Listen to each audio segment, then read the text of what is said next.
A delegation of 5 U.S. senators were in Ottawa today on a mission to deepen ties between our two countries.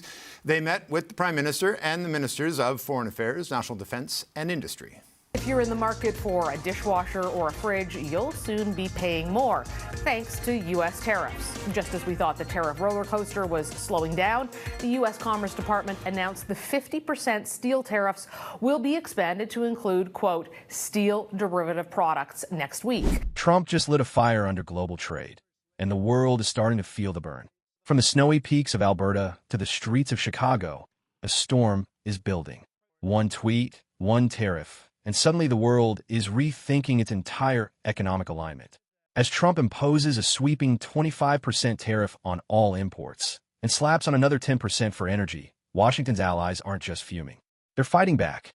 But here's the twist. Canada didn't scream. It went silent. And that silence? It echoed louder than any speech. At the G7 summit in Alberta, Canada's Prime Minister Mark Carney did something no host had ever done. He refused to sign the final statement. No handshake, no photo op, no agreement. Just a cold, calculated diplomatic shutdown. It was the quietest mic drop in G7 history, and it put Trump on defense before he even touched Canadian soil. But Trump? He didn't flinch. He landed in Alberta and doubled down, threatening to raise tariffs to 50%. And that's when Canada went from silence to steel. Within hours, the viral campaign #StandWithSteel erupted in downtown Chicago's Millennium Park. Factory owners across Canada scrambled to reprice their entire supply chains. Detroit's auto industry? Shaken. Profit forecasts? Slashed. But that wasn't the only aftershock. Across the Atlantic, Europe was furious. European Commission President Ursula von der Leyen called the tariffs a minefield under the global economy. Then, boom, Europe dropped a counterpunch, a $150 billion Ukraine Solidarity Fund, new critical mineral partnerships, and massive green industry subsidies. Message sent. If the U.S. want a trade war, the EU is ready to play hardball, with market size as its weapon. And France? Macron wasn't having any of Trump's G9 fantasy, the idea of bringing China and Russia back to the table. He called it dynamite under Allied values. Germany backed him up. Chancellor Friedrich Merz stood firm. No seat for Moscow while bombs fall on Ukraine. Suddenly, the usual U.S.-Europe alliance started to crack. Not two partners marching in sync, but two tracks crossing and colliding. Back home, things got even messier. While the world watched Alberta, ICE agents launched Operation Safe Haven in Chicago's Little Village, rounding up undocumented immigrants in pre-dawn raids. Hundreds were taken. Businesses from restaurants to farms felt the blow instantly. Labor vanished, and economists started sounding the alarm. Inflation wasn't just coming from steel prices anymore. A labor shock was now in the mix. And here's the part most media missed. Behind closed doors in Ottawa, Carney quietly pulled the plug on the summit's entire script. No pre-written outcomes. No PR choreography. Just one hard condition. Roll back the tariffs, or there's no deal. In global diplomacy, that's like slamming the door without ever raising your voice. And it worked. For a brief moment, the world stopped and stared. No one had expected Canada, usually the diplomatic middle child, to step up like this. But Carney had learned from history. In 2018, Trump tore up a joint G7 statement after signing it, trashing it on Twitter like yesterday's lunch. Carney wasn't going to give him a second shot. And this time, the silence spoke volumes. The impact? Immediate. The Toronto Stock Exchange dropped more than 8% in 2 days. Ontario's steel plants started cutting shifts. Workers lined up outside union halls asking, is this just for 2 weeks or 6 months?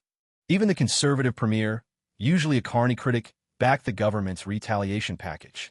And that package, brutal. American whiskey, Georgia peaches, Nebraska beef, Harley-Davidsons, microchips, all targeted with tariffs between 25% and 40%. For the first time in modern Canadian history, the NAFTA reflex, that automatic immunity for American goods, was put on ice.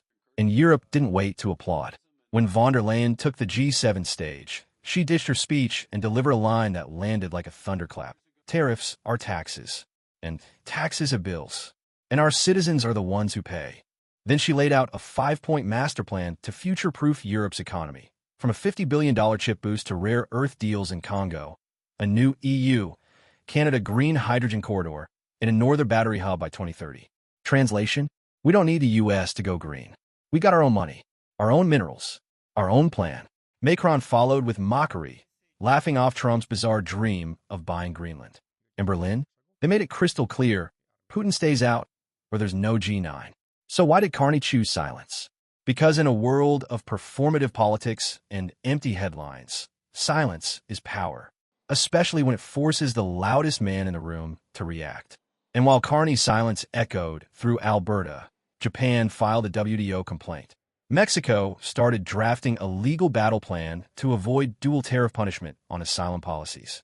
Even India, just a guest, nodded toward Canada and the EU's new critical mineral corridor.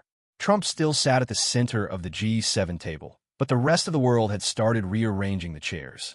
And then came the summit's most surreal twist: no photo. The G7's traditional family photo was canceled. Why? Because Carney refused to stage one unless Trump lifted the tariffs. After 4 tense meetings, no deal was reached. The U.S. Trade Representative walked away. Trump, furious, boarded Air Force One and declared, "We'll sign in Washington."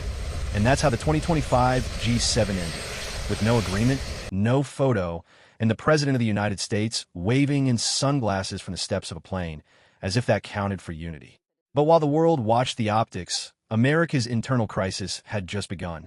Hundreds of undocumented immigrants were being loaded into unmarked buses across Chicago. ICE's Operation Safe Haven wasn't just a raid, it was a shockwave. No criminal checks, no due process, just wholesale detentions that ripped through the workforce like a hurricane. The message from the White House? This is the biggest deportation campaign in U.S. history. But the business world wasn't clapping. Far from it. Restaurants, farms, factories, entire sectors lost vital workers overnight. And just as steel prices were surging from tariff tensions, the labor force was shrinking. Inflation had a twin now. Economists called it the tariff immigration squeeze. Moody's slashed its U.S. growth forecast. Fitch followed suit. Yet the White House podium stayed eerily quiet. No press briefings, no statements, just a deepening silence. And that silence had consequences. In California's almond orchards, harvest delays started to ripple through supply chains. In New Jersey's logistics hubs, night shifts were canceled. In Texas oil fields, maintenance crews vanished. Every missing worker added a price tag. Retail shelves began to reflect the chaos. The cost of silence, diplomatic or domestic, was now being paid at the checkout line. Meanwhile, the global order kept reshaping itself. Mark Carney, with barely a whisper, had redefined diplomacy. He wasn't trying to beat Trump at his own game. He was rewriting the rules altogether. By refusing to play, Canada had forced everyone else to step up and step apart.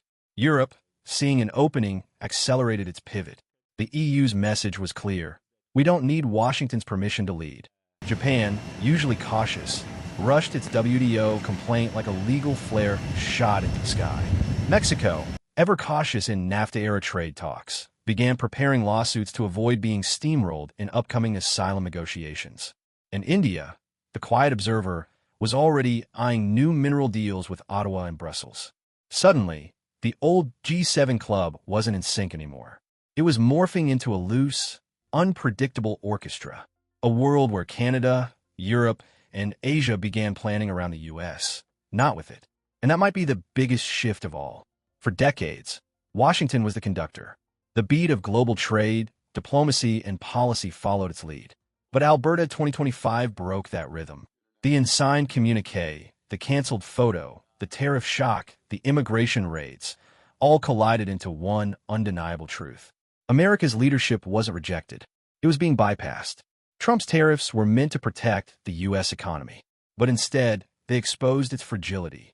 A steel wall went up, but behind it, inflation crept in, growth stumbled, and allies started drawing their own maps. And while Washington flexed, the rest of the world whispered back, with action, not words. Europe inked new energy deals. Canada rebuilt trade routes.